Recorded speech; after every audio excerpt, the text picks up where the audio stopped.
Hi hello வணக்கம். இது உங்கள் தென்காசி சாரல் ஐஏஎஸ் அகாடமி. இன்றைக்கி நம்மளோட கிளாஸில் சயின்ஸில் பயாலஜியில் செல் அப்படிங்கிற டாபிக் பார்க்க போகிறோம். காமனாக செல் அப்படிங்கிற டாபிக் எடுத்துக்கிட்டோம் அப்படின்னா காம்படிட்டிவ் எக்ஸாம்ஸை பொறுத்த அளவில் ஒரு முக்கியமான டாபிக்னு கூட சொல்லலாம். அண்ட் ஆல்சோ இட் இஸ் ஒரு பேசிக் டாபிக், ஒரு சிம்பிளான ஒரு டாபிக் தான். இப்போ நம்ம இந்த கிளாஸில் என்னெல்லாம் பார்க்க போகிறோம் அப்படின்னா, ஃபஸ்ட்டு வாட் இஸ் செல், செல்னா என்ன அப்படிங்கிறது பார்க்க போகிறோம். அண்ட் தென் செல்லுக்குள்ளே என்னென்ன மாதிரியான நுண்ணுறுப்புகள், சின்ன சின்ன மைக்ரோ ஆர்கனல்ஸ் இருக்குது, அதோட ஸ்பெஷல் நேம் பேஸ்ட் ஆன் அதோட யூசஸை வச்சு அதுக்குன்னு ஒரு சில ஸ்பெஷல் நேம் இருக்குது. அண்ட் ஆல்சோ அதோட பர்டிகுலர் ஃபங்க்ஷன்ஸ், அது அந்த குறிப்பிட்ட ஃபங்க்ஷன் பண்ணுறதுனால அதோட அந்த ஸ்பெஷாலிட்டி என்ன அப்படிங்கிறது தான் நம்ம இன்றைக்கி பேசிக்காக பார்க்க போகிறோம். ஃபஸ்ட்டு எடுத்துக்கிட்டோம் அப்படின்னா செல்.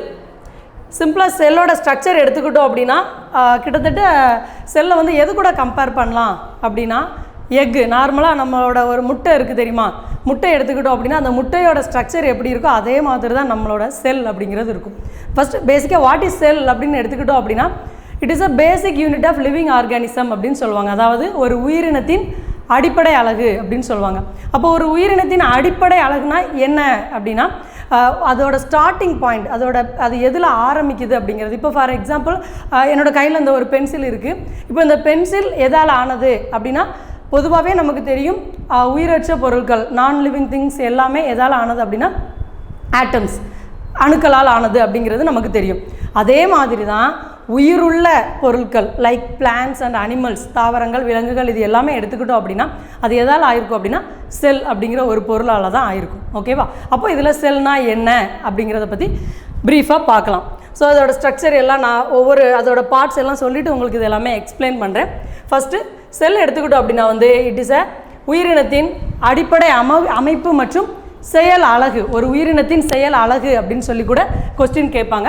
இந்த செல் அப்படிங்கிற வார்த்தை எந்த மொழியிலிருந்து வந்தது அப்படின்னு பார்த்தோம் அப்படின்னா, it is a Latin word, Latin மொழியிலிருந்து வந்த ஒரு வார்த்தை. லத்தீன் மொழியில் இந்த செல் அப்படிங்கிற வார்த்தைக்கு என்ன பெயர் அப்படின்னா செல்லுலா. லத்தீன் மொழியில் சொல்லக்கூடிய செல்லுலாவை தான் நம்ம செல் அப்படின்னு சொல்லிகிட்டு இருக்கோம்.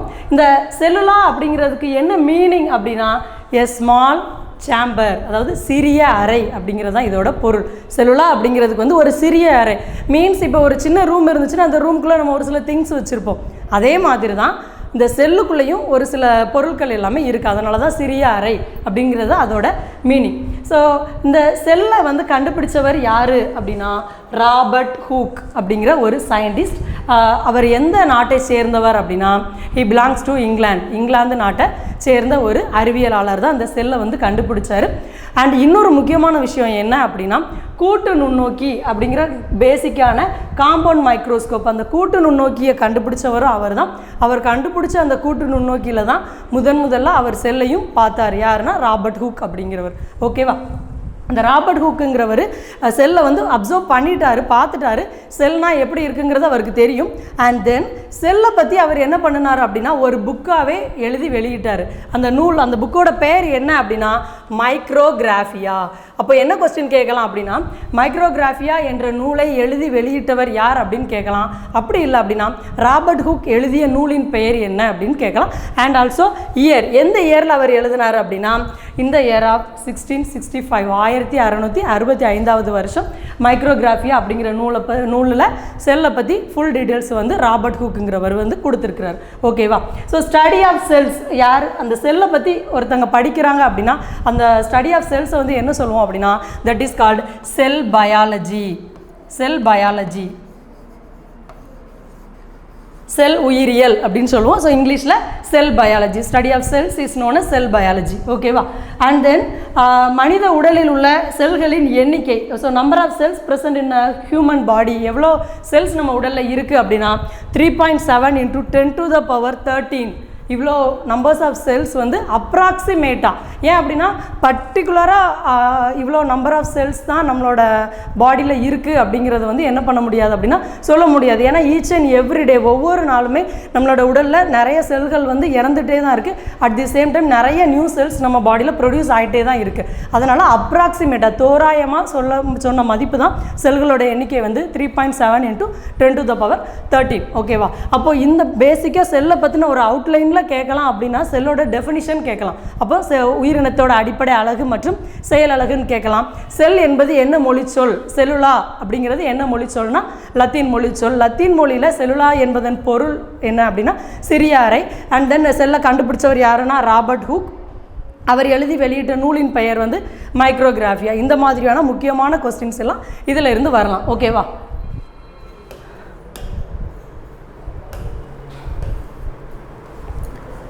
ஸோ இப்போ ஸ்ட்ரக்சர் ஆஃப் செல். அப்போ செல்லோட ஸ்ட்ரக்சர் அப்படின்னு பார்க்குறப்போ ஆல்ரெடி நான் சொல்லியிருந்தேன்.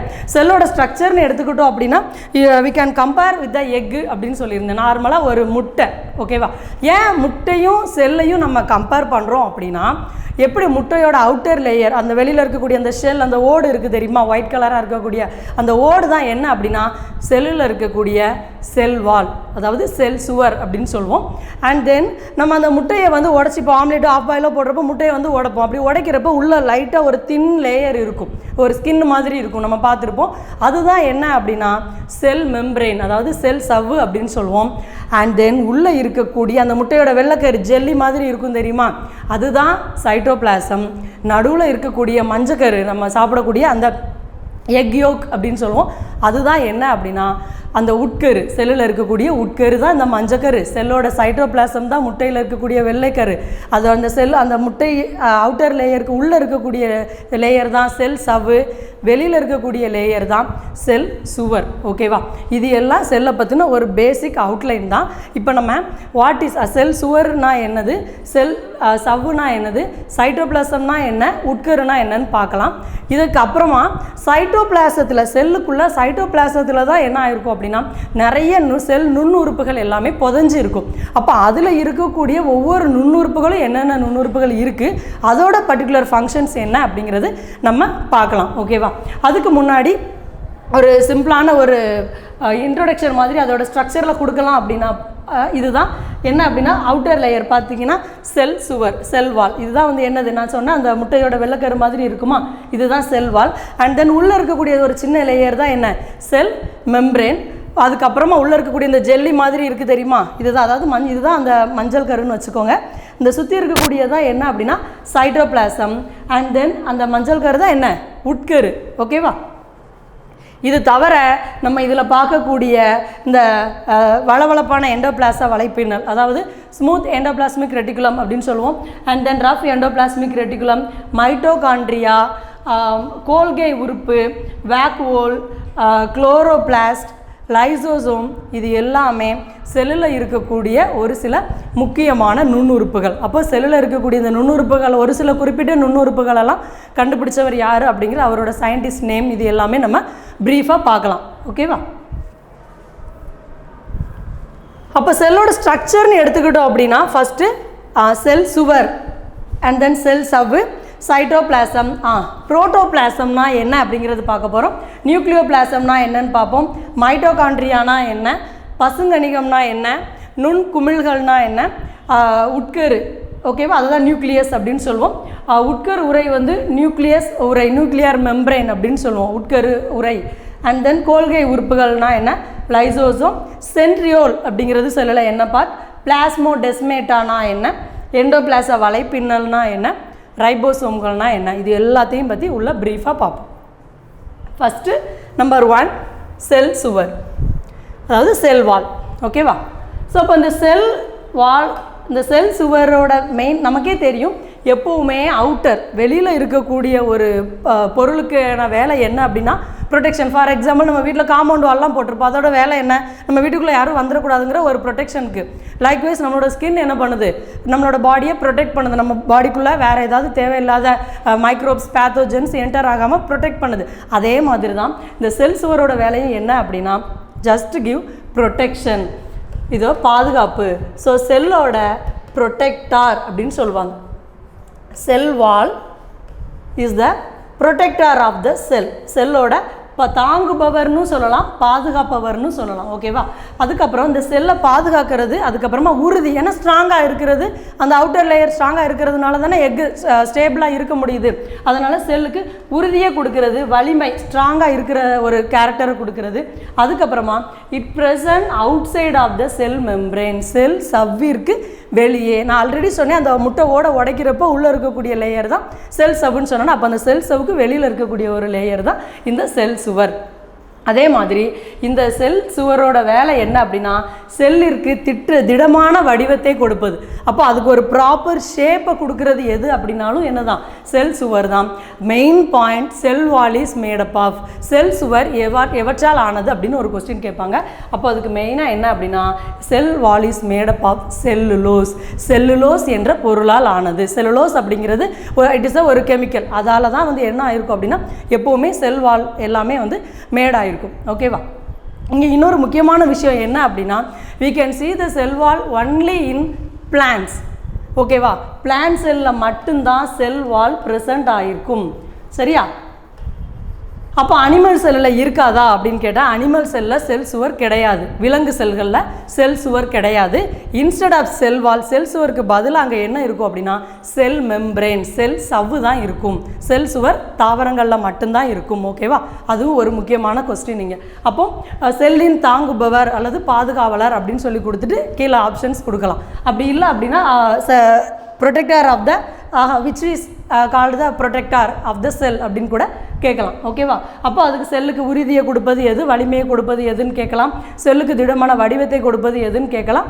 அண்ட் ஆல்சோ செல் சுவர் என்பது எவற்றால் ஆனது அப்படின்னும் கேட்கலாம். ஓகேவா? ஆல்மோஸ்ட் செல் வால் கிளியர் ஆகிருக்குன்னு நினைக்கிறேன். நெக்ஸ்ட்டு செல் சவ்வு. சரியா? செல் மெம்பரேன்.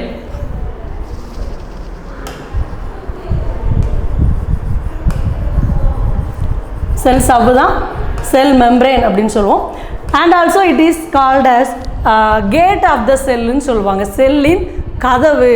அப்போ கதவு அப்படின்னா, இப்போ நம்ம வீட்டில் கதவு தான் இருக்குது அப்படின்னா, சும்மா யார் வந்தாலும் என்ன பண்ண மாட்டாங்க, டோரை ஓப்பன் பண்ணி உள்ளே வாங்கன்னு கூப்பிட மாட்டோம். தேவையானவங்களை மட்டும்தானே உள்ளே கூப்பிடுவோம். அதே மாதிரி தான் இந்த பிளான்ஸில் நார்மலாக செல் மெம்பரேனோட வேலை என்ன அப்படின்னா, என்னென்ன விஷயங்கள் மட்டும் அதுக்கு தேவையோ அதை மட்டும் உள்ளே அலோவ் பண்ணும், தேவையில்லாத விஷயங்களை உள்ளே அலோவ் பண்ணாது. That is why this is called gate of the cell. ஓகேவா? அப்போ இதுவும் it is also give the protection. இதுவும் என்ன தான் பண்ணுது, செல்லுக்கு பாதுகாப்பு தான் கொடுக்குது. அண்ட் தென் செல்லின் போக்குவரத்திற்கு, அதுதான் எது எது உள்ளே போகணும், எது எது வெளியில் வரணும் அப்படிங்கிறத டிசைட் பண்ணுறதும் இந்த செல் மெம்பரேன் தான். Cell membrane is otherwise called plasma membrane. Plasma சவ்வுன்னு இதுக்கு இன்னொரு பேரும் இருக்குது. ஓகேவா? மேபி கொஸ்டினில் டைரெக்டாக செல் மெம்பரேன்னு கொடுக்காம என்ன பண்ணலாம், பிளாஸ்மா மெம்பரேன் கூட கொடுத்து கொஸ்டின் கேட்கலாம். அப்போ ஃபஸ்ட்டு இந்த பிளாஸ்மா மெம்பரேன் செல் சவ்வை முதல்ல அப்சர்வ் பண்ணினவர் யார் அப்படின்னா ராபர்ட் ஹூக் தான். ஓகேவா? ஆல்ரெடி ராபர்ட் ஹூக்கை நம்ம அங்கே முன்னாடியே பார்த்தோம். அவர் தான் என்ன பண்ணார் அப்படின்னா வந்து செல் மெம்பரேனையும் ஃபஸ்ட்டு அப்சர்வ் பண்ணி இதுதான் செல் மெம்பரேன் அப்படிங்கிறத சொன்னவரும் ராபர்ட் ஹூக் தான். ஓகேவா? அப்போ இதில் which of the cell organelle is called gate of the cell அப்படின்னு ஒரு கொஸ்டின் கேட்கலாம். செல்லின் கதவு என அழைக்கப்படும் செல் உறுப்பு எது அப்படின்னு ஒரு கொஸ்டின் கேட்கலாம். ஓகேவா? ஸோ இவ்வளோ தான் செல் சவ்வு, செல்லின் கதவு.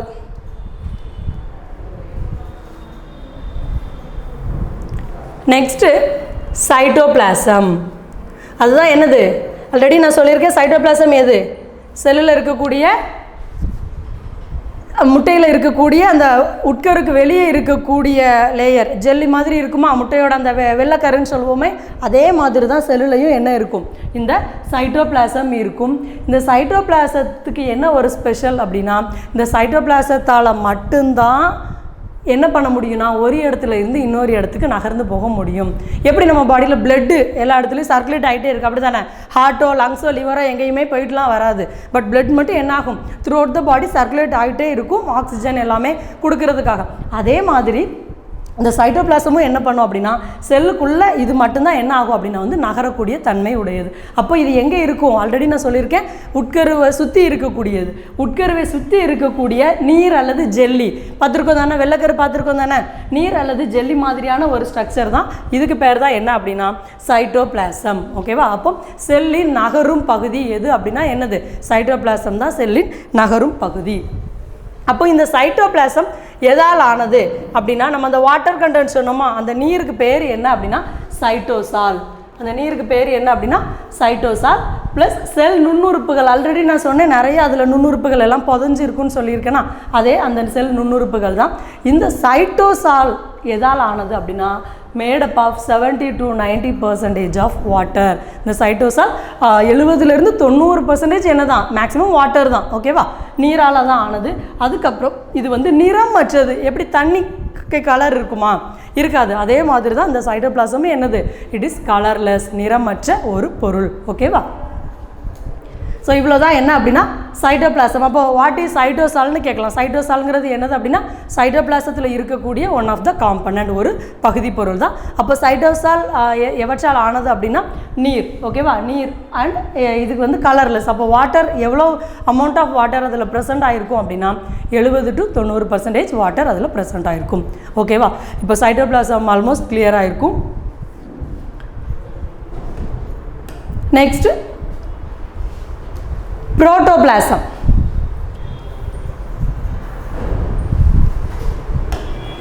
அப்போ புரோட்டோபிளாசத்தை வந்து கண்டுபிடிச்சவர் யாரு அப்படின்னா கார்டி அப்படிங்கிறவர் தான் புரோட்டோபிளாசத்தை கண்டுபிடிச்சவர்.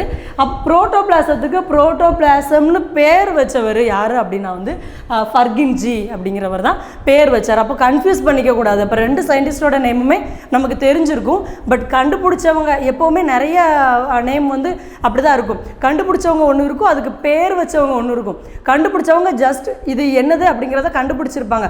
பட் அதுக்கான நேம் வச்சவங்க பர்டிகுலராக வேற ஒருத்தவங்களாம் இருக்கும். ஓகேவா? அப்போ சம்டைம் சயின்டிஸ்ட் அவங்களே கண்டுபிடிச்சி அவங்களே நேம் வச்சுருப்பாங்க. அப்படின்னா ப்ராப்ளம் இல்லை நமக்கு. ஸோ அப்போ கண்டுபிடிச்சவங்க புரோட்டோபிளாசத்தை கண்டுபிடிச்சவர் யார் அப்படின்னா கார்டி அப்படிங்கிறவர். அதுக்கு நேம் வச்சவர் ஃபர்கின்ஜி அப்படிங்கிறவர். அப்போ புரோட்டோபிளாசம்னா என்ன? புரோட்டோபிளாசம் அப்படிங்கிறது உட்கரு, அதாவது நியூக்ளியஸ்க்கு உள்ளேயும் வெளியிலையும் இருக்கிறது. அப்போ இதுதான் என்னது? செல் வால்.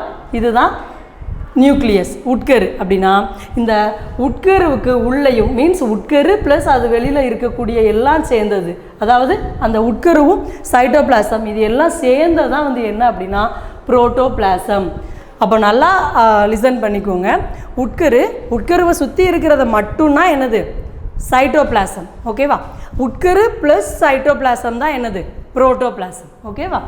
Next nucleoplasm. ஓகேவா? கண்டினியூஸாக பிளாசம் வருதுன்னு கன்ஃபியூஸ் பண்ணிக்காதீங்க.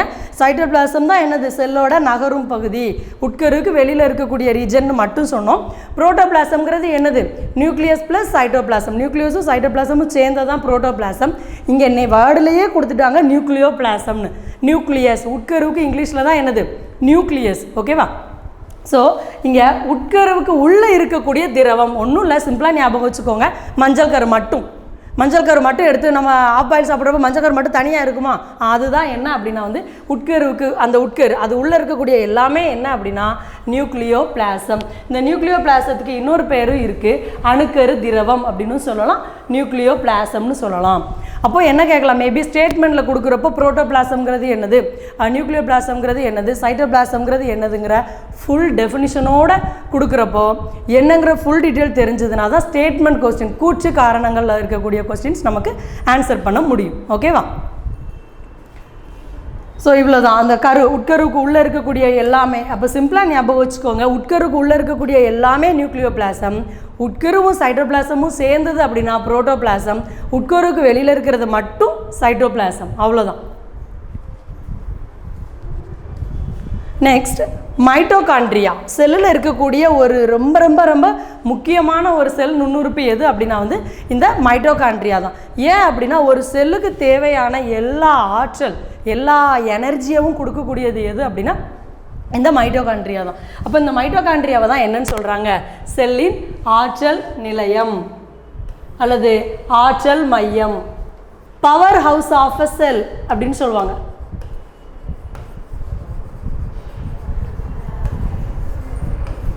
பவர் ஹவுஸ் ஆஃப் அ செல்.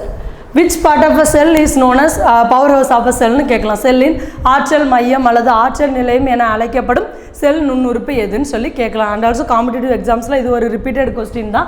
அப்போ இதை ஃபஸ்ட்டு கண்டுபிடிச்சவர் யார் மைட்டோகாண்ட்ரியாவை அப்படின்னா கோலிக்கர் அப்படிங்கிறவர் தான் மைட்டோகாண்ட்ரியாவை கண்டுபிடிச்சவர். எப்போ கண்டுபிடிச்சார் அப்படின்னா இந்த இயர் ஆஃப் 1880 1880வது வருஷம் இவர் என்ன பண்ணினார், இந்த மைட்டோகாண்ட்ரியாவை வந்து கண்டுபிடிச்சிருக்காரு. ஆல்ரெடி நான் சொன்ன மாதிரியே கண்டுபிடிச்சவர் தான் யார், கோலிக்கர். அதுக்கு பேர் வச்சவர் பெண்டா அப்படிங்கிறவர் தான் என்ன பண்ணியிருக்காரு, மைட்டோகாண்ட்ரியாவுக்கு மைட்டோகாண்ட்ரியான் பேர் வச்சவர் பெண்டா. ஓகேவா, கண்டுபிடிச்சவர் வந்து கோலிக்கர். அப்போ இதோட வேலை என்ன அப்படின்னா செல்லுக்கு தேவையான எனர்ஜியை ப்ரொடியூஸ் பண்ணுறது, செல்லுக்கு தேவையான ஆற்றல் எனர்ஜி எல்லாத்தையும் உற்பத்தி பண்ணி என்ன பண்ணும், கொடுக்கறது தான் என்ன எதோட வேலைனா இந்த மைட்டோகாண்ட்ரியாவோட வேலை. அப்போ செல்லின் ஆற்றல் நிலையம் ஆற்றல் மையம்னு கேட்கலாம். அப்படி இல்லை அப்படின்னா மைட்டோகாண்ட்ரியாவை கண்டுபிடித்தவர் யார், மைட்டோகாண்ட்ரியாவிற்கு பெயர் வைத்தவர் யார் அப்படின்னு கூட ஹூ டேர்ம் அந்த டேர்ம்ஸ்ன்னு சொல்லி கேட்பாங்க. Who introduce the term mitochondria அப்படின்னு சொல்லி அந்த பர்டிகுலர் வேர்டை கேட்பாங்க. அப்படி கேட்டாங்க அப்படின்னா வந்து யாருன்னா பெண்டா அப்படிங்கிறவர் தான். ஓகேவா, ஸோ இவ்வளோ தான் மைட்டோகாண்ட்ரியா. Next one பசுங்கணிகம். இந்த பசுங்கணிகத்தை பொறுத்த அளவில் நம்ம எல்லாருமே சின்ன கிளாஸில் இருந்து இந்த வேர்டை அதிகமாக கேள்விப்பட்டிருப்போம். நமக்கு தெரியும் பிளான்ஸ் தாவரங்களில் என்ன இருக்குது, பசுங்கணிகம் இருக்கும். அதனால் தான் என்ன இருக்குது, தாவரங்கள் பச்சை நிறத்தில் இருக்குது. இன்கேஸ் அந்த பசுங்கணிகம் இல்லை, குளோரோபிளாஸ்ட் வந்து இல்லை அப்படின்னா அதோட கலர் வந்து என்ன ஆகிருக்கும், கொஞ்சம் ஃபேடாகி வெளுத்து போன மாதிரியான ஒரு கலர் வந்து இருக்கும், க்ரீன் கலராக இருக்காது. அப்போ தாவரங்களுக்கு ஏன் இந்த பச்சையம் ரொம்ப முக்கியம் அப்படின்னு கேட்டிங்க அப்படின்னா இந்த பச்சையம் இருக்கிறதுனால மட்டும்தான் தாவரங்களால் அதற்கு தேவையான உணவை அதுவே தயார் செய்ய முடியும். because it can prepare their own food with the help of sunlight, water and carbon dioxide அப்படிங்கிறது நமக்கு தெரியும். சூரிய ஒளியின் முன்னிலையில் கார்பன் டை ஆக்சைடு மற்றும் நீரை வச்சு என்ன பண்ணும், தாவரங்கள் அவற்றிற்கு தேவையான உணவை தானே தயாரித்து கொள்ளும். அதனால தான் தாவரங்களை என்ன சொல்லுவோம், தற்சார்பு உணவூட்ட உயிரிகள் அப்படின்னு சொல்லுவோம். ஆட்டோட்ராஃபிக் அப்படிங்கிற ஒரு டேர்ம் யூஸ் பண்ணுவோம் இங்கிலீஷில். அப்போது இந்த பசுங்கணிகத்தை தான் என்ன சொல்கிறாங்க அப்படின்னா செல்லின் உணவு தொழிற்சாலை, ஃபுட் ஃபேக்ட்ரி ஆஃப் அ செல். ஏன் அப்படின்னா இங்கே தான் ஃபுட்டுமே ப்ரொடியூஸ் ஆகிறது, இங்கே தான் அதுக்கு தேவையான ஃபுட்டை ப்ரொடியூஸ் பண்ணும். எப்படி ப்ரொடியூஸ் பண்ணோம், இந்த ஃபார்ம் ஆஃப் அந்த ஃபோட்டோசிந்தசிஸோட ஈக்குவேஷனோட முடிவில் நம்ம பார்ப்போம் குளுக்கோஸ். அப்போ அந்த குளுக்கோஸை ப்ரொடியூஸ் பண்ணக்கூடிய ஒரு ப்ராசஸ் தான் என்ன அப்படின்னா இந்த பசுங்கணிகத்தில் இருக்கக்கூடிய அந்த பச்சையத்தில் நடக்கக்கூடிய ஒரு வேலை. அப்போ இதில் பச்சையம் அதாவது ஆக்சுவலி பசுங்கணிகம்ங்கிறது தான் வந்து என்னது அந்த மெயின் ரீஜன். அதில் என்ன இருக்குது அப்படின்னா வந்து குளோரோஃபில்.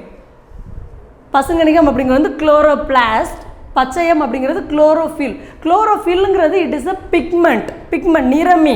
இப்போ நம்ம ட்ரெஸ்ஸுக்கு டை போடுறாங்களா சாயம், அதே மாதிரி அந்த நிறமி தான் என்ன பண்ணுது, பர்டிகுலராக அந்த க்ரீன் கலரை கொடுக்கக்கூடியது. இதுதான் என்ன பண்ணுது, அப்போ தாவரங்களுக்கு பச்சை நிறத்தை தருவது எது அப்படின்னா பச்சையம். குளோரோஃபில் தான் க்ரீன் கலரை கொடுக்கும். இது க்ரீன் கலரை கொடுக்கறது மட்டும்தான் இதோட வேலையா அப்படின்னு கேட்டிங்கன்னா கிடையாது.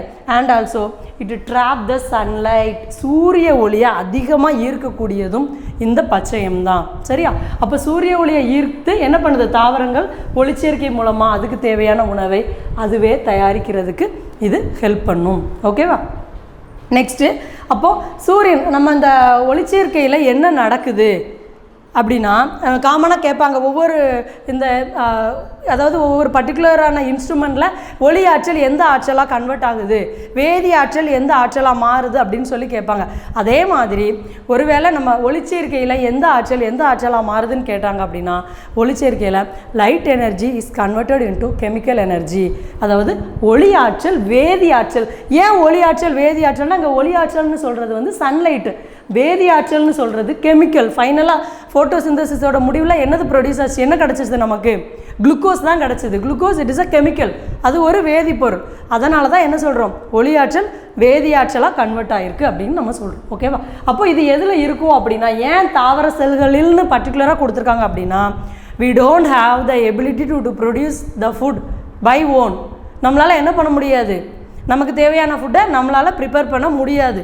we depend our food for other plants or animals. நம்மளோட ஃபுட்டுக்காக பிற தாவரங்களையோ விலங்குகளையோ தான் சார்ந்திருக்கோம். அதனால தான் விலங்குகள் நம்ம மனிதர்கள் எல்லாமே பிற சார்பு உணவூட்ட உயிரிகள் அப்படின்னு நம்ம சொல்கிறோம். அப்போ குளோரோபிளாஸ்ட் எதில் மட்டும்தான் இருக்குது? we can see the chloroplast only in the plant cells. we cannot see the chloroplast in the animal cells. விலங்கு செல்களில் பச்சையத்தை காண முடியாது. விலங்கு செல்களில் பச்சையமும் கிடையாது. ஓகேவா? அப்போ விலங்கு செல்களில் இது வந்து கிடையாது. அப்போ இந்த பசுங்கணிகம் அப்படிங்கிறது பச்சை நிறத்தை மட்டும்தான் கொடுக்குமா அப்படின்னா, பசுங்கணிகம் வந்து எதுக்கு ரெஸ்பான்சிபிள் அப்படின்னா க்ரீன் கலர் பச்சை நிறத்துக்கு அது ரெஸ்பான்சிபிள். அப்போ அதாவது குளோரோபிளாஸ்ட் அப்படின்னு சொல்லுவாங்க பசுங்கணிகத்தை.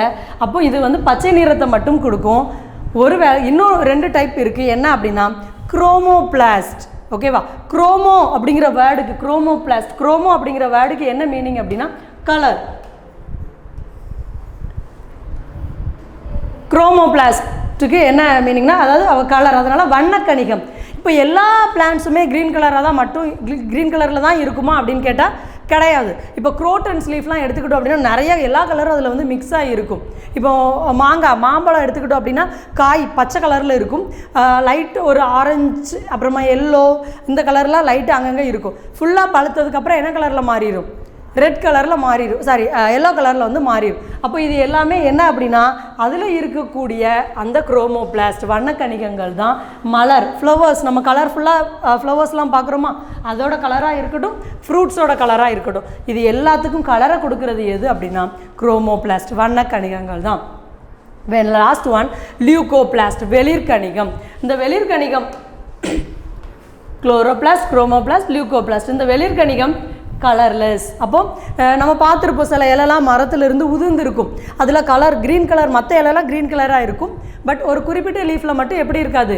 க்ரீன் கலர் இல்லாமல் கலர் வந்து ஃபேட் ஆகி கொஞ்சம் வெளுத்து போன மாதிரி இருக்குமா, அது எல்லாமே என்ன அப்படின்னா வந்து இந்த லியூகோபிளாஸ்ட் வெளிர்கணிகம். அப்போது கலர்ஃபுல்லாக இருந்துச்சுன்னா குரோமோபிளாஸ்ட் வண்ணக்கணிகம், பச்சை கலரில் மட்டும் இருந்துச்சுன்னா குளோரோபிளாஸ்ட், சரியா பசுங்கணிகம். கலரே இல்லை அப்படின்னா வெளிர்கணிகம் லியூகோபிளாஸ்ட். இன்னொரு முக்கியமான விஷயம் இங்கே இருக்குது. என்ன அப்படின்னா இந்த எப்போ அந்த பசுங்கணிகம் வண்ணக்கணிகமாக மாறும் அப்படின்னா, ஒரு ஒரு மாங்காய் இருக்குன்னா அது வந்து என்னது பசுங்கணிகம் இருக்குது, ஸோ பச்சை கலரில் இருக்குது. அப்போ எப்போ அது கலர்ஃபுல்லாக மாறுது? பழுக்கிறப்ப மாறுது. அப்போது அங்கே இருக்கக்கூடிய பசுங்கணிகம் எதுவாக கன்வெர்ட் ஆகுது? பசுங்கணிகம் வண்ணக்கணிகமாக மாறுது. ஓகே, பசுங்கணிகம் வண்ணக்கணிகமாக மட்டும்தான் மாறுதுங்கிறது கிடையாது. ஸ்டார்ச், ஏன் நம்ம ஸ்டார்ச் வந்து சுகராக மாறுதுங்கிறது இங்கே கொடுத்துருக்கோம் அப்படின்னா, நம்ம ஆல்ரெடி பார்த்தோம் ஃபோட்டோசிந்தசிஸ் ஒளிச்சேர்க்கையோட முடிவில் தாவரங்கள் எதை உற்பத்தி பண்ணும் அப்படின்னா குளுக்கோஸை உற்பத்தி பண்ணும். குளுக்கோஸை மட்டும்தான் உற்பத்தி பண்ணுதானா? குளுக்கோஸை உற்பத்தி பண்ணுறது தான் குளுக்கோஸுங்கிற ஃபார்மில் உற்பத்தி பண்ணும். அதுக்கு தேவையான ஃபுட்டெல்லாம் எடுத்து அதோட க்ரோத்துக்கு எடுத்தது போக ரிமைனிங் எக்ஸ்ட்ரா ஃபுட்டு இருக்கும். இப்போ நம்மளே இருக்கிறோம் அப்படின்னா நம்மக்கிட்ட நிறைய இருந்தால் தானே யாருக்காவது ஏதாவது கொடுப்போம். அதே மாதிரி பிளான்ட்ஸும் என்ன பண்ணோம் அப்படின்னா அதுக்கு தேவையானதெல்லாம் யூட்டிலைஸ் பண்ணிவிட்டு ரிமைனிங் இருக்கிறத ஸ்டோர் பண்ணி வைக்கும். அப்போ எதுவாக மாற்றி ஸ்டோர் பண்ண முடியும் அப்படின்னா ஸ்டார்ச்சாக மாற்றினா மட்டும்தான் பிளான்ட்ஸால் ஸ்டோர் பண்ண முடியும். அந்த ஸ்டார்ச்சை அது மாற்றி ஸ்டோர் பண்ணுறது தான் நம்ம சாப்பிடக்கூடிய எல்லா வெஜிடபிள்ஸுமே. நம்ம சாப்பிட்ற வெஜிடபிள்ஸ் எல்லாத்துலேயுமே தாவரங்கள் அதுக்கு தேவையானதை எடுத்துக்கிட்டு ரிமைனிங் அது ஸ்டோர் பண்ணி வைக்கிற வெஜிடபிளோ ஃப்ரூட்டோ அதை தான் நம்ம சாப்பிட்றோம். அதே மாதிரி தான் இங்கேயும் என்ன அப்படின்னா பசுங்கணிகங்கள் வண்ணக்கணிகமாக மாறும். அது ஸ்டோர் பண்ண ஸ்டார்ச். அப்போ மாங்காய் எடுத்துக்கோங்க, ஸ்டார்ச்சாக ஸ்டோர் பண்ணி வச்சுருக்கு. காய் புளிப்பாக தான் இருக்கும். எப்போ ஸ்வீட்டாக இருக்கும்? பழுக்கிறப்போ ஸ்வீட்டாக இருக்கும். அப்போ என்ன ஆகுதுன்னா the starch is converted into sugar. Starch சர்க்கரையாக மாறுது. அப்போது என்ன கொஸ்டின் கேட்கலாம்? ஒரு மரங்களில் உள்ள காய் கனியாக மாறும் பொழுது அதாவது மரத்தில் உள்ள ஸ்டார்ச் எதுவாக மாறுது அப்படின்னு ஒரு கொஸ்டின் வரலாம். அப்படி இல்லை அப்படின்னா பசுங்கணிகம் எதுவாக மாறுதுன்னு கூட ஒரு கொஸ்டின் வரலாம். ஓகேவா? அப்போ இதில் கேட்கலாம், அந்த க்ரீன் கலரை கொடுக்கறது எது, கலர்ஃபுல்லாக இருந்துச்சுன்னா எது, கலரே இல்லாமல் இருந்துச்சுன்னா பர்டிகுலராக எது அப்படிங்கிறது நமக்கு இதில் தெரியணும். ஓகேவா? ஸோ அப்போ அந்த தாவரங்களில் வந்து சூரிய ஒளியை ஈர்க்கிறதுக்கு பர்டிகுலராக யூஸ் ஆகிறது எதுனாலுமே எது தான்? தாவரத்தில் இருக்கக்கூடிய பசுங்கணிகங்கள் தான். நெக்ஸ்ட் ஒன் நுண்குமிழ்கள். இதை வந்து என்ன சொல்லுவாங்க அப்படின்னா வேக்யூல்ஸ் அப்படின்னு சொல்லுவோம். இந்த வேக்யூல்ஸ் அதாவது சும்மா அந்த எம்டி கேப் மாதிரியான ஒரு ஸ்பேஸ் இருக்கும் செல்லில். அந்த நுண்குமிழ்களை தான் வந்து என்ன சொல்கிறாங்க? It is called storage tank. செல்லின் சேமிப்பு கிடங்கு என அழைக்கப்படுவது எது அப்படின்னு சொல்லி கேட்கலாம். அப்போ என்னது? செல்லின் சேமிப்பு கிடங்கு என அழைக்கப்படுவது நுண்குமிழ்கள். ஏன் இதை செல்லின் சேமிப்பு கிடங்குன்னு சொல்கிறோம் அப்படின்னா, அங்கே தான் என்ன பண்ணும், செல்லு அதுக்கு தேவையான உணவு, அதுக்கு தேவையான நீர், அதுக்கு தேவையான கெமிக்கல்ஸ், அதுக்கு தேவையான வேதிப்பொருட்கள், இது எல்லாத்தையுமே என்ன பண்ணும், ஸ்டோர் பண்ணி வச்சுருக்கும். ஓகேவா? அப்போ which of the cell organelle is called a storage tank அப்படின்னு ஒரு கொஸ்டின் கேட்டாங்கன்னா எது? வேக்யூல்ஸ், நுண்குமிழ்கள் தான். அடுத்தது செல்லோட இன்னொரு முக்கியமான பார்ட் வந்து நியூக்ளியஸ், உட்கரு. உட்கரு அப்படின்னு சொல்கிறப்போ ஏன் இந்த உட்கரு வந்து செல்லில் ரொம்ப ஒரு முக்கியமான பார்ட் அப்படின்னா, நம்மளோட பாடியில் ரொம்ப முக்கியமான ஆர்கனில் one of the important organ எது அப்படின்னா நம்மளோட பிரெயின். மற்ற எல்லா ஆர்கனுக்கும் இல்லாத ஒரு ஸ்பெஷல் நம்ம பிரெயினுக்கு இருக்குது அப்படின்னா என்ன? நம்ம எல்லாருக்குமே தெரியும், it is the controlling system. அது எதாவது என்ன பண்ணுது? Controlling centre. நம்மளை ஃபுல்லாக கண்ட்ரோல் பண்ணி கட்டுப்பாடாக வைக்கிறது பிரெயின் தான். அதே மாதிரி ஒரு செல்லோட கட்டுப்பாட்டு மையம் அப்படின்னு எதை சொல்கிறோம் அப்படின்னா உட்கரு, நியூக்ளியஸை தான் சொல்கிறோம். அந்த அதை ஃபுல் கண்ட்ரோல் எங்கே தான் இருக்கும்? அதோட அந்த நியூக்ளியஸ் உட்கரில் தான் இருக்கும். இதை கண்டுபிடிச்சவர் யார் அப்படின்னா ராபர்ட் ப்ரவுன். ஓகேவா? ராபர்ட் ப்ரவுன் பார்த்தோம், ராபர்ட் ஹூக் செல்லை கண்டுபிடிச்சவர் பார்த்தோம், கோலிகேர் பார்த்தோம் மைட்டோகாண்ட்ரியாவில். ஓகேவா? அப்போ ஒவ்வொரு சயின்டிஸ்ட் நேமும் அப்படியே ரீகால் பண்ணிகிட்டே வாங்க. ஸோ கண்டுபிடிச்சவர் யாருன்னா ராபர்ட் ப்ரவுன். செல்லின் மூளை, okay, brain of the cell, controlling centre of the cell அப்படின்னு சொல்லி கேட்கலாம். ஓகேவா? அப்போ செல்லோட எல்லா ஆக்டிவிட்டீஸையும் என்ன பண்ணுது? இதுதான் கண்ட்ரோல் பண்ணும்.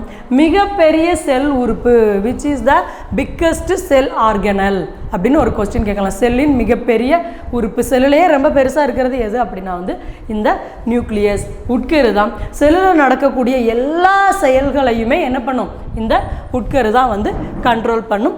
அண்ட் ஆல்சோ ஏன் நியூக்ளியஸை பொறுத்தளவில் மரபு வழி பண்புகளை கடத்துது அப்படின்னா, நியூக்ளியஸில் தான் என்ன இருக்கும்? உட்கருக்குள்ளே தான் என்ன இருக்கும்? டிஎன்ஏ இருக்கும். அப்போ டிஎன்ஏல தானே ஜெனட்டிக் கேரக்டர்ஸ், மரபு பண்புகள் எல்லாமே புதஞ்சிருக்கு. அதுதான் என்ன ஆகுது? It just transfer the genetic characters from one generation to another. ஒரு தலைமுறையில் இருந்து அடுத்த தலைமுறைக்கு என்ன பண்ணுது? மரபு பண்புகளை கடத்துறது தான் இதோட மெயின் வேலை. ஓகேவா? அதனால தான் மரபு பண்புகளை கடத்துறதும் இந்த உட்கரு அப்படின்னு நம்ம சொல்கிறோம். குரோமோசோம்ஸ், ஜீன் எல்லாமே நம்ம பார்த்துருப்போம். ஓகேவா? அப்போது என்ன பண்ணலாம்? அந்த செல்லோட கட்டுப்பாட்டு மையம் எதுன்னு கேட்கலாம், உட்கருவை கண்டுபிடிச்சவர் யாருன்னு கேட்கலாம், செல்லின் மூளை எது அப்படின்னு சொல்லியும் கேட்கலாம், மிகப்பெரிய செல் உறுப்பு எதுன்னு கேட்கலாம். ஓகேவா? இப்போ ஆல்மோஸ்ட் உட்கருவும் கிளியர் ஆகிருக்கும். நெக்ஸ்ட் பார்ட் என்ன அப்படின்னா நியூக்ளியோலஸ் அப்படின்னு சொல்லுவோம். அந்த உட்கரு மணி, அதாவது என்ன அப்படின்னா அந்த உட்கரு பக்கத்திலே இருக்கக்கூடியது. இதுக்கு பேர் வந்து நியூக்ளியோலஸ். இந்த நியூக்ளியோலஸை தான் உட்கரு மணி அப்படின்னு சொல்லுவோம். யூகேரியோட் செல்லோட உட்கரு, அந்த யூகேரியோட் செல்ஸ் எல்லாத்துலேயுமே என்னது இருக்கும் அப்படின்னா அந்த உட்கருக்குள்ளே என்ன இருக்குன்னா அந்த உட்கரு மணி வந்து இருக்கும். இது என்ன பண்ணும் அப்படின்னா அந்த நியூக்ளியஸில் உட்கருக்குள்ளே இருக்கக்கூடிய டிஎன்ஏ, ஆர்என்ஏ அண்ட் ப்ரோட்டீன்ஸ் இது எல்லாமே எங்கே தான் இருக்கும்? அந்த செல்லுக்குள்ளே அந்த உட்கரு மணியில் தான் இருக்கும். அதுக்கப்புறமா மெயினாக ரைபோசோம் ஃபேக்ட்ரி அப்படின்னு சொல்லுவாங்க. அதாவது ரைபோசோம்னா என்னங்கிறத நான் அடுத்து எக்ஸ்பிளைன் பண்ணுறேன் உங்களுக்கு. ஓகேவா? அதாவது புரோட்டீன் சிந்தசிஸ், நம்ம உடலுக்கு தேவையான புரதத்தை உற்பத்தி பண்ணுறது தான் ரைபோசோம். அது அப்புறம் வரும்போது நான் உங்களுக்கு எக்ஸ்பிளைன் பண்ணுறேன். அப்போ ரைபோசோம் தொழிற்சாலை உட்கரு மணியில் தான் என்ன உருவாகுது அப்படின்னா ரைபோசோம்ஸ் உருவாகுது. That is why this is called என்னது ரைபோசோம் ஃபேக்ட்ரி அப்படின்னு சொல்லுவோம். ஓகேவா? அடுத்தது நியூக்ளியர் மெம்பரேன், உட்கரு உறை. அந்த நியூக்ளியஸை சுற்றி இருக்கக்கூடிய, அதை எப்படி அந்த சைட்டோபிளாசத்தை சுற்றி செல் மெம்பரேன் இருந்துச்சு, அதே மாதிரி உட்கரு அந்த நியூக்ளியஸை ப்ரொடெக்ட் பண்ணுறது இந்த உட்கரு உறை தான். அதே மாதிரி இந்த உட்கருவோட உரையோட வேலை என்ன அப்படின்னா உட்கருவுக்கு உள்ளேயும், இப்போ இதுதான் நியூக்ளியஸ்னு வச்சுக்கோங்க. உட்கரு நம்ம சொன்ன முட்டையோட மஞ்சக்கரு. ஓகேவா? அதை சுற்றி இருக்கக்கூடிய ஒரு லேயர் இதுதான் அப்படின்னா இதை தாண்டி தான் என்ன பண்ண முடியும்? இந்த உட்கருவுக்கு உள்ளே ஏதாவது வெளியில் போகணும், இல்லை உட்கருவை விட்டு ஏதாவது வெளியே வரணுனாலும் இதுதான் ஃபுல் அண்ட் ஃபுல் கண்ட்ரோல். அதனால் உட்கரு வாயில், உட்கரு கதவு, செல்லின் கதவு என்ன பார்த்தோம்? செல் சவ்வு பார்த்தோமா? அதே மாதிரி இந்த உட்கரு வாயில் அல்லது கதவுங்கிறது உட்கரு உறை, நியூக்ளியர் மெம்பரேன் அப்படின்னு சொல்லுவோம். Nuclear membrane.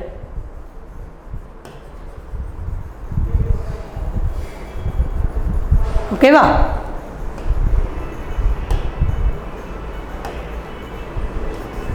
அடுத்தது கோல்கை உறுப்புகள். இதுவும் என்னன்னா, நம்ம இப்போ பார்த்துக்கிட்டு இருக்கிறதுல செல் சுவர், செல் சவ்வு, உட்கரு, இதை தவிர மற்ற இருக்கிற நம்ம பார்த்துட்டு இருக்கிற எல்லா நுண்ணுறுப்புகளுமே எங்கே இருக்குது அப்படின்னா சைட்டோபிளாசத்துக்குள்ளே தான் புதஞ்சிருக்கு. ஓகேவா? கோல்கை உறுப்புகள் எடுத்துக்கிட்டோம் அப்படின்னா அந்த கோல்கை உறுப்பை கண்டுபிடிச்சவர் யார் அப்படின்னா கேமிலோ கால்ஜி அப்படிங்கிறவர். எப்போ அப்படின்னா இந்த இயர் ஆஃப் 1898 கேமிலோ கால்ஜி அப்படிங்கிறது தான். இந்த கோல்கை உறுப்பு எதால் ஆனது அப்படின்னா it is a membrane bound organelle அப்படின்னு சொல்லுவாங்க. அதாவது சவ்வால் சூழப்பட்ட ஒரு தோல் மாதிரியான ஒரு ரீஜன் அதை கவர் பண்ணியிருக்கும். இதோட மெயின் ஃபங்க்ஷன் என்ன அப்படின்னா என்சைம்ஸ், நம்ம உடலில் வந்து நொதிகளை சுரக்கிறது, ஃபுட்டு செல்லுக்குள்ளே என்ன ஆகுது, உணவெல்லாம் செரிமானம் அடைய வைக்கிறது. அண்ட் தென் முக்கியமான ஒரு வேலை நம்ம சாப்பிடக்கூடிய ஃபுட்டில் இருக்கக்கூடிய புரோட்டீன் புரதத்தெல்லாம் பிரித்து எடுத்து நமக்கு உடலுக்கு கொடுத்து நம்ம உடலுக்கு ஸ்ட்ரென்த்தை ஏற்றுறதும் எதோட வேலை தான் அப்படின்னா இந்த கோல்கை உறுப்புகளோட வேலை தான். அப்போ என்ன கொஸ்டின் கேட்கலாம் அப்படின்னா நமது உடலில் புரதத்தை பிரித்து உடலுக்கு வலு சேர்க்கும் செல் உறுப்பு எது அப்படின்னு சொல்லி கேட்கலாம். அப்படி இல்லை அப்படின்னா கோல்கை உறுப்புகளை கண்டறிந்தவர் யார் அப்படின்னு கேட்கலாம். சரியா? அப்போ பேசிக்காக நொதிகள் டு செக்ரீட் த என்சைம்ஸை செக்ரீட் பண்ணுறது and also it is used for food digestion, உணவு செரிமானம் அடைகிறது. இது எல்லாமே இதோட மெயின் ஃபங்க்ஷன். பர்டிகுலராக நம்ம சாப்பிடக்கூடிய ஃபுட், ஏன்னா நம்ம சாப்பிடக்கூடிய உணவில் இருந்து எல்லா நியூட்ரிஷனையும் நம்ம பாடி பிரித்து எடுத்து என்னென்ன பார்ட்ஸுக்கு வேணுமோ கொடுத்துட்டு வேஸ்ட்டை மட்டும்தான் நம்ம பாடி எப்போவுமே என்ன பண்ணும், உடல்லேருந்து வெளியே அனுப்பும், எக்ஸ்க்ரீட் பண்ணும். அதே தான் இங்கேயும் பண்ணக்கூடியது இந்த கோல்கை உறுப்புகள். அடுத்தது லைசோசோம்.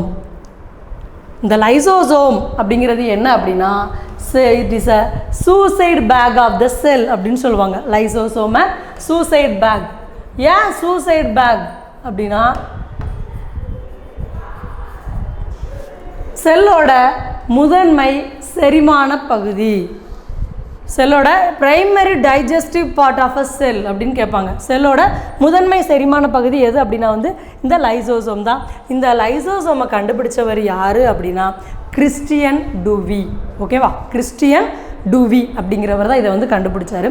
இந்த லைசோசோம், அதாவது இந்த லைசோசோமை வந்து என்ன சொல்லுவாங்க அப்படின்னா தன்னை தானே அழித்து கொள்ளும் நுண்ணுறுப்பு அப்படின்னு சொல்லுவாங்க. ஆக்சுவலி நம்ம பாடியில் வந்து அந்த லைசோசோம் வந்து இருக்கும். இந்த லைசோசோம் வந்து என்ன பண்ணும் அப்படின்னா எப்போல்லாம் அதாவது டெட் செல்ஸ் ஒரு நம்ம பாடியில் ஒரு செல் இருக்குன்னா அதுக்குன்னு ஒரு ஃபங்க்ஷன் இருக்கும், அப்படி தானே? அந்த ஃபங்க்ஷனை பண்ணி முடிச்சுட்டு இனிமேல் அதால் ப்ராப்பராக ஃபங்க்ஷன் பண்ண முடியாதுங்கிறப்போ அதுவே என்ன பண்ணும், கில் பண்ணிக்கும், அதுவே இறந்துடும். அது எங்கே போயிட்டு இறக்கும்னா லைசோசோமுக்கு போயிடும். எப்போ அதால் ஃபங்க்ஷன் பண்ண முடியாலையோ அது லைசோசோமுக்கு போயிடும். லைசோசோமில் நிறைய என்சைம்ஸ் இருக்கும், நொதிகள் இருக்கும். With the help of that enzymes, அந்த என்சைம்ஸ் எல்லாம் வச்சு லைசோசோம் என்ன பண்ணும் அப்படின்னா இந்த டெட் செல், இறந்த செல்லை என்ன பண்ணும், டைஜஸ்ட் பண்ணும். சரியா? அதுதான் வந்து என்னது, செல்லோட முதன்மையான செரிமான பகுதி. அண்ட் ஆல்சோ சூசைட் பேக், தற்கொலை பைன்னு சொல்கிறாங்க. ஆட்டோமேட்டிக்காக அதுவே என்ன ஆயிரும், அதால் ஃபங்க்ஷன் பண்ண முடியாதப்போ அதுவே சூசைட் பண்ணுற மாதிரி பண்ணிக்கும். ஓகேவா? அடுத்த செல்லில் இருக்கக்கூடிய ஒரு முக்கியமான ஆர்கன் எது அப்படின்னா வந்து சென்ட்ரியோல். ஓகேவா? இந்த சென்ட்ரியோலோட மெயின் ஃபங்க்ஷன் என்ன அப்படின்னா செல் டிவிஷன் நடக்கிறப்போ, என்ன செல் டிவிஷன் அப்படிங்கிறப்போ இப்போது இதுதான் செல், இந்த செல்குள்ளே தான் என்னது நியூக்ளியஸ் இருக்குது. இந்த நியூக்ளியஸ்குள்ளே தான் டிஎன்ஏ குரோமாட்டினாக இருக்கும். டிஎன்ஏ இப்படி ஒரு ஷேப்பே இல்லாமல் இருக்கிறதுக்கு பேர் குரோமாட்டின். செல் டிவைட் ஆகிறப்போ இது எப்படி மாறும் அப்படின்னா நம்ம இப்போலாம் பார்த்துருப்போம், இந்த மாதிரியான ஒரு ஸ்ட்ரக்சர் குரோமோசோமாக மாறிடும். இந்த குரோமோசோமாக மாறினாலும் இந்த குரோமோசோம்ஸ் பிரியணும். இப்படி இருந்த குரோமோசோம் பட்டர்ஃப்ளை மாதிரி இருந்த இந்த குரோமோசோம் எப்படி ஆகணும், இது தனியாகவும் பிரியணும். பிரிஞ்சு இது ஒரு செல்லுக்கும் போணுச்சுன்னா மட்டும்தான் செல் டிவிஷனே நடக்கும். அந்த செல் டிவிஷனை பண்ணுறது எது அப்படின்னா சென்ட்ரியோல். அதனால தான் இங்கே என்ன கொடுத்துருக்காங்க, செல் பகுப்பின் போது குரோமோசோம்களை பிரிக்க உதவுவது. இந்த சென்ட்ரியோல் வந்து குரோமோசோமை பிரித்தா மட்டும்தான் செல் டிவிஷனே நடக்கும். சரியா? அதே மாதிரி இதோட ஸ்பெஷல் என்ன, எப்படி நம்ம செல் சுவர் வந்து தாவரங்களில் இருக்கும், விலங்கு செல்களில் இருக்காது அப்படின்னு பார்த்தோமா, அதே மாதிரி சென்ட்ரியோலை பொறுத்தளவில் விலங்கு செல்களில் மட்டும்தான் இருக்கும். ஓகேவா? நமக்குலாம் சென்ட்ரியோல் இருக்கும் செல் டிவிஷன் பண்ணுறதுக்கு. But we cannot see the centriole in plant cells. தாவர செல்களில் என்ன இருக்காது, இந்த சென்ட்ரியோல் இருக்காது. அப்போ இன்ஸ்டெட் ஆஃப் அப்போ இந்த சென்ட்ரியோலுக்கு பதில் அந்த செல் டிவிஷன் இதெல்லாம் வந்து வேறு ஒரு சில ஆர்கன்ஸ் வந்து என்ன பண்ணும், மேனேஜ் பண்ணிக்கும். ஓகேவா? அப்போ அதில் இல்லைன்னா அதில் நடக்காதா அப்படிங்கிற ஒரு கொஸ்டின் வரும்ல, அதுக்காக தான். ஓகேவா? ஸோ அப்போ செல் டிவிஷன் நடக்கிறப்போ குரோமோசோம்ஸை பிரிக்கணும் அப்படின்னா வந்து with the help of centriole இருந்தால் மட்டும்தான் பிரிக்க முடியும். என்ன கொஸ்டின் கேட்பாங்க அப்படின்னா வந்து செல் பகுப்பின் போது குரோமோசோம்களை பிரிக்க உதவும் செல் நுண்ணுறுப்பு எதுன்னு சொல்லி கேட்கலாம். சரியா? அடுத்தது பிளாஸ்மோடெஸ்மேட்டா. இது ஒரு செல்லுன்னு வச்சுக்குவோம், இது ஒரு செல்லுன்னு வச்சுக்குவோம். இப்போ இந்த செல்லுலேருந்து எதையாவது இந்த செல்லுக்கு கொடுக்கணுன்னா ஒன்றுமே இல்லை, கேப்பே இல்லை. பட் ஒருவேளை இது ரெண்டுக்கு இடையில ஒரு கனெக்ஷன் இருந்துச்சு அப்படின்னா அந்த பர்டிகுலர் கனெக்ஷன் இஸ் கால்ட் பிளாஸ்மோடெஸ்மேட்டா. அதாவது எல்லா செல்லுமே அது அருகில் இருக்கக்கூடிய செல்லு கூட என்ன பண்ணுக்கும், ரெண்டுக்கும் இடையில இருக்கக்கூடிய ஒரு கனெக்ஷன், ரெண்டும் ஒன்றுக்கு ஒன்று ஜாயின் பண்ணிக்கிறதுக்கு இருக்கக்கூடிய ஒரு சின்ன வழி தான் என்னது, பிளாஸ்மோடெஸ்மேட்டா. ரெண்டு செல்லுக்கு இடையில இருக்கக்கூடிய ஒரு இணைப்பு பாலம்னு சொல்லலாம். ஓகேவா? அது இது மூலமாக தான் இங்கே இருக்கிற ஏதாவது இங்கே போக முடியும். அடுத்தது எண்டோபிளாச வலைப்பின்னல். ஓகேவா? இந்த எண்டோபிளாச வலைப்பின்னல்ங்கிற நேமை வச்சவர் யார் அப்படின்னா கேஆர் போர்ட்டர் அப்படிங்கிறவர் தான் எண்டோபிளாச வலைப்பின்னல்ங்கிற நேம் வச்சார். அப்போது இந்த ஒரு செல்லுக்குள்ளே இருக்கக்கூடிய அந்த உள் சவ்னா செல்லுக்குள்ளே இருக்கக்கூடிய அந்த மெம்ப்ரெயின் இருக்கக்கூடிய ஆர்கனில் மிக பெருசாக இருக்கக்கூடிய ஒரு ரீஜன் எது அப்படி, அது மீன்ஸ் பெரிய அளவில் இருக்கும். பட் அது என்ன இருக்குன்னா ஃபோல்ட் ஆகி மடித்து இருக்கும். அதே மாதிரி இந்த எண்டோபிளாச வலைப்பின்னலை 2 டைப்ஸாக பிரிக்கலாம். அதாவது rough endoplasmic reticulum and smooth endoplasmic reticulum அப்படின்னு சொல்லி 2ஆக பிரிப்பாங்க. ரஃப்னா எப்படி இருக்குன்னா அதோட சர்ஃபேஸ் சொரப்பாக இருக்கும், ஸ்மூத்னா அதோட சர்ஃபேஸ் வளவளப்பாக இருக்கும். அப்போ இந்த ரஃப் எண்டோபிளாச வலைப்பின்னலில் என்ன இருக்கும் அப்படின்னா ரைபோசோம்கள், நம்ம ஆல்ரெடி அங்கே பார்த்தோமா, அந்த ரைபோசோம்கள் சேர்ந்து இருக்கிறதுனால புரோட்டீன் சிந்தசிஸ், ரைபோசோம்னாலே புரத சேர்க்கை தான். அதாவது இதோட ஸ்ட்ரக்சர் வந்து இந்த மாதிரியாக இப்படி வளைஞ்சா ஒரு ஸ்ட்ரக்சர் மாதிரி இருக்கும். இந்த ரஃப் எண்டோபிளாஸ்மிக் ரெட்டிகுலம்னா அதோட சர்ஃபேஸ் எல்லாம் இந்த மாதிரி டாட்டாக இருக்கும். ஸ்மூத் எண்டோபிளாஸ்மிக் ரெட்டிகுலம் அப்படியே பிளைனாக இருக்கும். அப்போது சொரசொரப்பான எண்டோபிளாச வலைப்பின்னல் ஏன் சொரசொரப்பாக இருக்குது அப்படின்னா அதோட சர்ஃபேஸில் ரைபோசோம் இருக்குது. அந்த ரைபோசோமோட ஃபங்க்ஷன் என்ன அப்படின்னா ஃபார் புரோட்டீன் சிந்தசிஸ், புரத சேர்க்கை. அதே மாதிரி வளவளப்பான எண்டோபிளாச வலைப்பின்னல் எதுவுமே பண்ணாதா அப்படின்னு கேட்டால் அதில் ரைபோசோம் தான் இருக்காது. But it is used for the secretion of fat, steroid, கொழுப்பு. ஏன்னா வளவளப்பாக இருந்துச்சுன்னா என்னது, கொழுப்பு தானே வளவளப்பாக இருக்கும். அதே மாதிரி கொழுப்பு, ஸ்டீராய்டு இதை மட்டும் என்ன பண்ணும், செக்ரேட் அதை உற்பத்தி பண்ணி கடத்துறது தான் இந்த வளவளப்பான எண்டோபிளாச வலைப்பின்னலோட வேலை. ஓகேவா? அப்போ எண்டோபிளாச வலைப்பின்னல்னா என்னங்கிறது புரிஞ்சிருச்சா? அடுத்தது ரைபோசோமை வந்து கண்டுபிடிச்சவர் யார் அப்படின்னா ஜார்ஜ் பாலேட் அப்படிங்கிறவர் 1953 தான் ரைபோசோம் வந்து கண்டுபிடிச்சாரு. அப்போ இந்த ரைபோசோம் வந்து எதால் ஆனது அப்படின்னா it is made up of RNA and protein. RNAனா என்னது, ரிபோ நியூக்ளிக் ஆசிட். அந்த RNA அண்ட் புரோட்டீன் புரதத்தால் ஆனது. அண்ட் ஆல்சோ இதோட மெயின் ஃபங்க்ஷன் என்ன அப்படின்னா it involves in the protein synthesis, புரத சேர்க்கையில் ஈடுபடும் அப்படிங்கிறது ஆல்ரெடி நான் உங்களுக்கு எக்ஸ்பிளைன் பண்ணியிருக்கேன். ஓகேவா? ஸோ இவ்வளோ தான் என்ன அப்படின்னா செல் அப்படின்னு எடுத்துக்கிட்டோம் அப்படின்னா அதில் இருக்கக்கூடிய நுண்ணுறுப்புகள் எல்லாமே இவ்வளோ தான். இப்போது பார்த்தோம் அப்படின்னா நீங்கள் இதெல்லாம் ஒன்ஸ் நம்ம இந்த இருக்கக்கூடிய நோட்ஸ் எல்லாம் ரீட் பண்ணதுக்கு அப்புறமா அந்த இமேஜ் பார்த்தீங்க அப்படின்னா வந்து உங்களுக்கு ரொம்ப ஈஸியாகவே புரியும்.